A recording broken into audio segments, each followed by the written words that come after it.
Eh, un caso de uso muy específico de los precios mínimos que vimos en el video anterior es la legislación y, digamos, las regulaciones laborales con énfasis en la fijación y revisión periódica del llamado salario mínimo. El caso del salario mínimo es, de nuevo, un caso de intervención en el mercado, en este caso el mercado laboral, bajo la premisa de que los resultados alcanzados en este son injustos, son desiguales, son salarios que no satisfacen las necesidades mínimas indispensables. Y todo eso aderezado seguramente bajo la hipótesis de la desigual capacidad de negociación que tienen los trabajadores, especialmente cuando negocian uno a uno con el patrono versus el patrono, corporación, el patrono, empresa, que tiene poder de fijación del precio de este insumo en particular. Entonces vamos a hacer una evaluación, espero que rápida, pero precisa de este caso, de esta aplicación. Eh, lo primero que hay que aclarar es que uno trabaja de manera muy simplificada y esta va a ser una maqueta súper elemental. Eh, eh, porque trabajas el caso del insumo laboral como si fuera único, como si fuera una sola calidad, una sola categoría ocupacional y rigurosamente hablando, eh, hay tantos mercados específicos de trabajo como categorías ocupacionales, desde profesionales y técnicos, pasando a obreros sin calificación, etcétera, etcétera. Existen sectores de actividad, procedimientos, tecnologías, existen diversos niveles de talento calificado o talentos blandos existen, de manera que en realidad estamos trabajando con un bien, con una mercancía en este caso, que es altamente heterogénea y que hemos compactado, homogenizado a partir de la consideración de un salario mínimo que ni siquiera vamos a trabajar bajo su consideración si es sectorial, si se establece un salario mínimo rural, un salario mínimo urbano, si el salario es un salario ordinario o contiene bonos, es decir, todos esos pequeños detalles, digamos, técnicos e institucionales que pueden hacer relativamente complicados el manejo salarial, así como tampoco vamos a hacer consideración en este análisis de las obligaciones o los pasivos laborales asociados por legislación del trabajo a la contratación de mano de obra. Y me refiero a desde prestaciones por antigüedad, cesantía, etcétera, etcétera, pasando por despidos injustificados. No vamos a considerar para nada los temas de inamovilidad laboral, así como tampoco vamos a considerar cuánto le cuesta a la empresa por aportaciones a la seguridad social, por ejemplo, o al INSEE y otro tipo de cargas paratributarias, la contratación de mano de obra. De manera que estamos trabajando un bien homogéneo, un insumo en este caso de calidad homogénea, y que tampoco toma en consecuencia, en consideración el hecho de que cuando se impacta la escala, el peldaño más bajo en la escala salarial, efectivamente cuáles son los efectos en cadena que tiene eso, si se conservan o no las diferencias absolutas. Normalmente las empresas, cuando tienes distintos niveles salariales, normalmente los ajustes expresados como porcentual en el salario ordinario sufren como una escala progresiva, es decir, porcentualmente son mayores las escalas salariales más bajas y menores en las más altas. Sin embargo, seguramente la diferencia absoluta salarial, a pesar de que se apliquen porcentuales de aumentos distintos, se conserve o incluso se amplíe. El tercer comentario tiene que ver con lo que coloca ese bullet. Eh, digamos, al final del día, si tienes que buscar algo, busca efectivamente, busca la productividad de valor del trabajador. Es decir, si tú quieres afectar las condiciones del trabajo, la política óptima, es atacar, si hay distorsión, la distorsión en el lugar donde ésta se produce. Y por supuesto, si esta deriva del poder de negociación, pues bueno, hay que equilibrarlo, hay que mitigar el poder monopsónico que puede tener el patrono, el contratante de mano de obra, pero en mercados relativamente atomizados desde el punto de vista tanto del demandante como del oferente de trabajo, pues seguramente los bajos salarios se corresponden a problemas de productividad, a problemas de un bajo valor del producto marginal generado por esas unidades, y la única forma de solucionar eso pues es inversión en capital humano, inversión en talento, inversión educativa, que eleve, que represente un shift en la productividad y que por tanto eleve también el salario esperado porque es más productivo. Alguien que sea muy poco productivo o no productivo difícilmente va, al menos de manera permanente, a poder aspirar, más allá de las compensaciones públicas, a poder aspirar a un salario lo suficiente como eh, para tener un nivel de vida adecuado. Bien, entonces, a ver, cuando yo intervengo como regulador, como autoridad del Ministerio del Trabajo, como Ejecutivo Nacional, el mercado de trabajo, básicamente lo hago explícita o implícitamente bajo la ensoñación de que hay algo así como precio justo,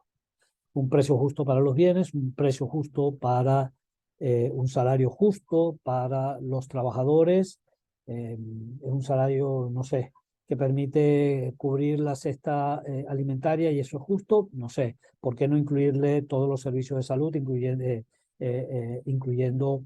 una póliza internacional? No sé. ¿Por qué no incluir vacaciones pagadas en Miami 2 veces al año? Eso es justo, es injusto.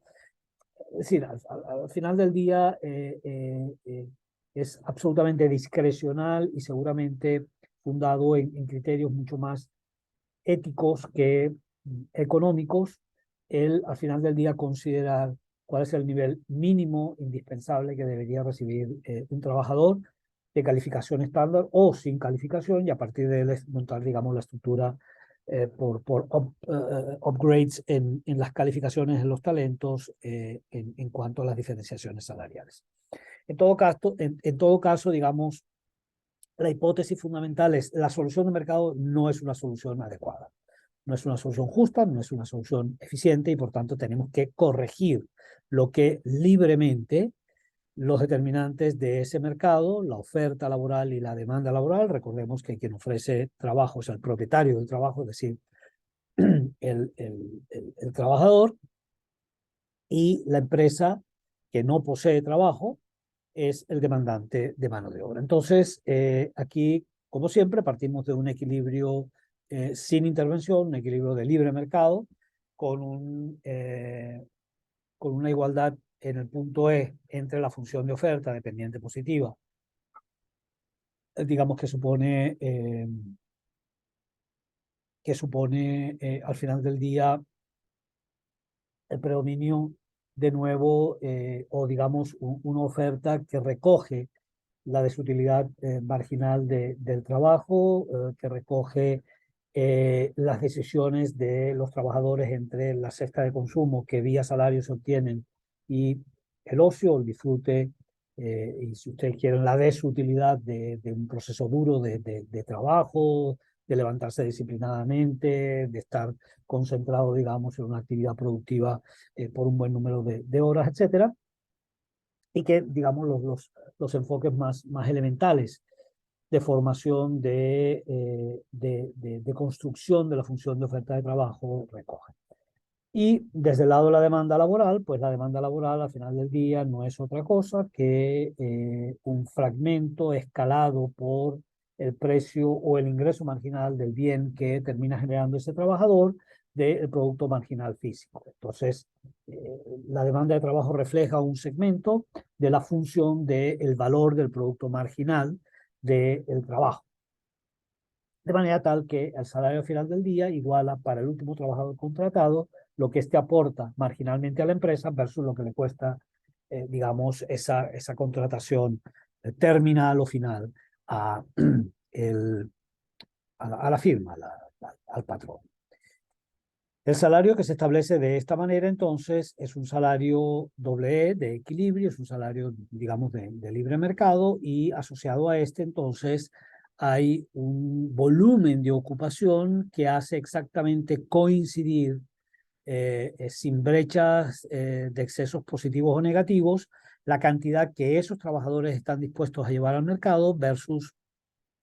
lo que el número de puestos de trabajo que abren y están dispuestos a mantener las empresas, ¿de acuerdo? Eh, Esto podría ser considerado en un mercado sin restricciones como una situación de pleno empleo. Es decir,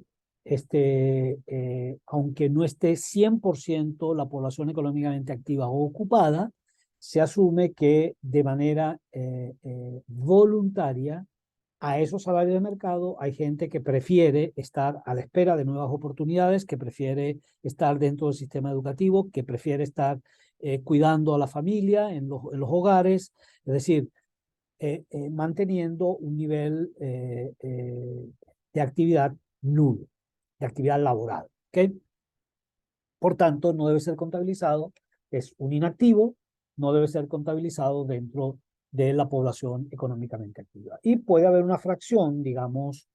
de ese 100% de la PEA menos la población ocupada, que puede encontrarse como en tránsito. Es decir, puede ser llamado desempleo friccional, es decir, aquel desempleo que es como el adolescente experimenta cambios por crisis de crecimiento y por tanto, cuando se toma la foto en la encuesta de hogares o en la encuesta de fuerza de trabajo, se encuentra en tránsito desde la antigua ocupación a la nueva ocupación, o digamos, es una situación, repito, transitoria, que no descalifica la condición llamada de pleno empleo, especialmente cuando los mercados de trabajo funcionan sin distorsiones. O eventualmente puedes tener determinado tipo de categorías ocupacionales que están sujetas a ciclos o a estacionalidad y que pueden ser muy fuertes en el último trimestre del año, mucho más debilitadas en el primer trimestre, etcétera. Y eso forma parte, digamos, de típicamente los desajustes que un cuerpo vivo, como es la economía y el mercado laboral, está experimentando. De manera que podríamos asumir que con pleno empleo y sin fricciones en el mercado de trabajo se alcanzaría una situación en la cual la desocupación existente en la vieja nomenclatura macroeconómica, la tasa natural de desempleo, es aquella justamente que los mecanismos institucionales, preferencias, funcionamiento de los mercados de trabajo hacen que sea compatible con el pleno empleo. Es decir, puedes tener un 2 o un 3% de desempleo friccional sin que eso implique que hay gente que quiere trabajar que no consiga puesto de trabajo, es decir, el típico desempleo bajo los lentes keynesianos. O, digamos más modernamente, es la llamada tasa de desempleo NAIRU o Non-Accelerating Inflation Rate of Unemployment, es decir, aquella tasa que es compatible con la estabilidad, aquella tasa de desempleo que es compatible con una inflación estable. Y detrás de eso está el famoso trade-off entre desempleo e inflación y la llamada curva de Phillips, según la cual pues tú intercambias con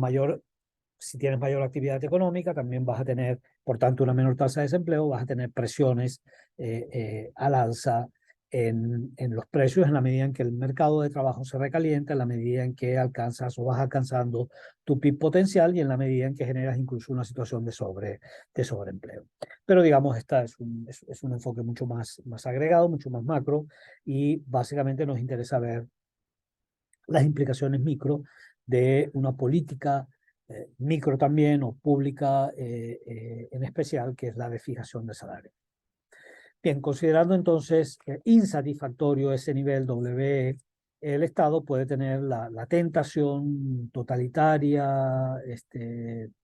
filantrópica, pero filantrópica al modo de logro filantrópico de Octavio Paz, es decir, un Estado potente, poderoso, amantísimo del ciudadano, pero que es tan grande, gordo y torpe que termina ahogando a dicho ciudadano.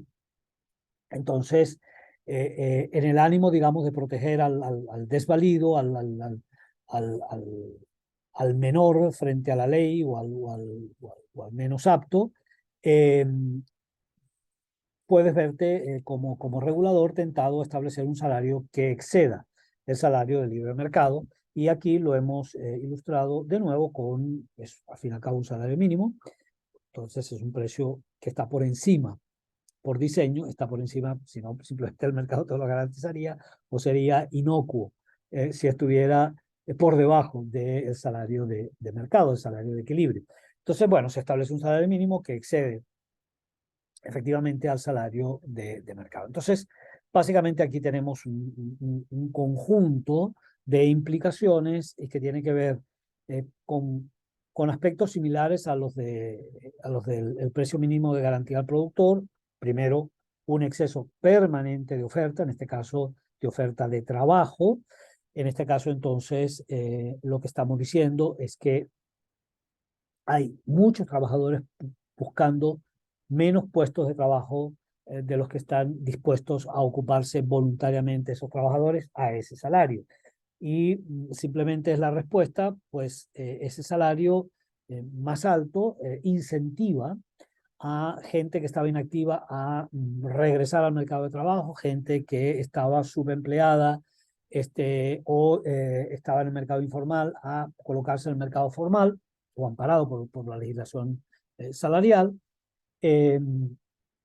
Gente que estaba trabajando 8 horas, pues estará dispuesto a trabajar algunas horas extras o media jornada los sábados o los domingos en aspiración de ese salario mayor. Vale decir entonces, en total hay un delta, hay un incremental que se produce en la oferta de trabajo, pero un salario más caro hace que solamente sea sostenible por parte de la empresa aquel número de puestos de trabajo que pueden pagar ese salario más caro, y vale decir entonces que experimentan una mayor productividad de valor. Eh, por tanto, sobre una función, digamos, dependiente negativa del valor del producto marginal, un salario mayor supone necesariamente la destrucción, la interrupción o el cierre de ciertas posiciones de trabajo, de ciertos puestos de trabajo que ahora a ese costo laboral mayor son financieramente inviables. Entonces, básicamente, ese salario mínimo genera, en primer lugar, desempleo involuntario. Hay gente que quiere trabajar, pero que no consigue puestos de trabajo, y ese desempleo involuntario es ahora aquel que está constituido justamente por la brecha entre la oferta de trabajo en exceso y la demanda de trabajo en defecto. Y eso puede descomponerse a su vez en dos grandes fuentes de alimentación de ese desempleo involuntario, como estamos bien marcando en esa partición de la brecha que va entre la LS1 y la LD1. ¿Y qué sería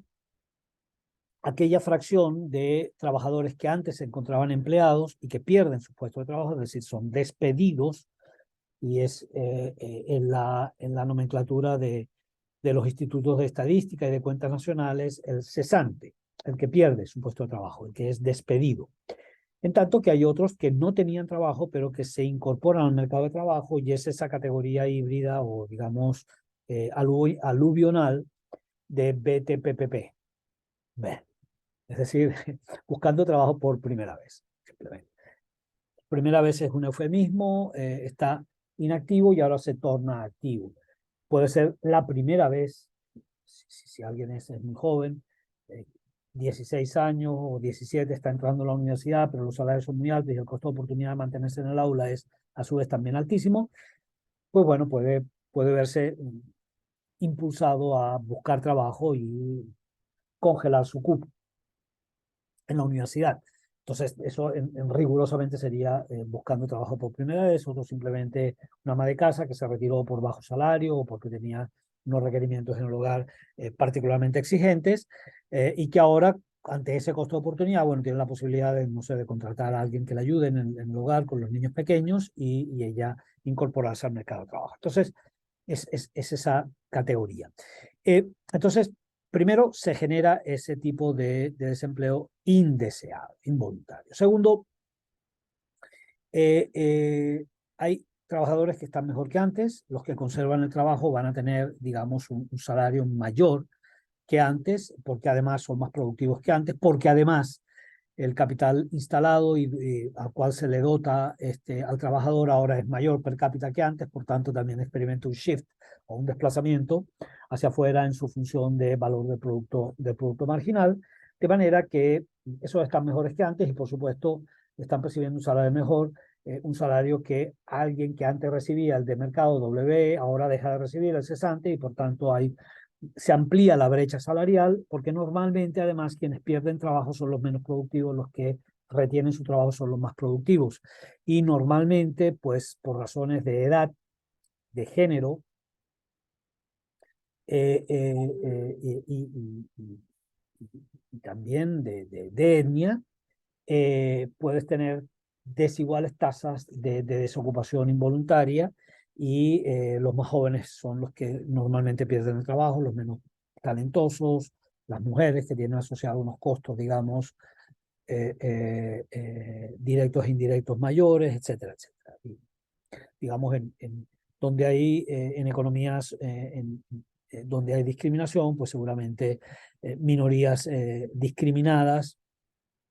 pues son también las que muy probablemente son los más pobres, pero además los que también son más vulnerables a los vaivenes y a los impactos negativos sobre el mercado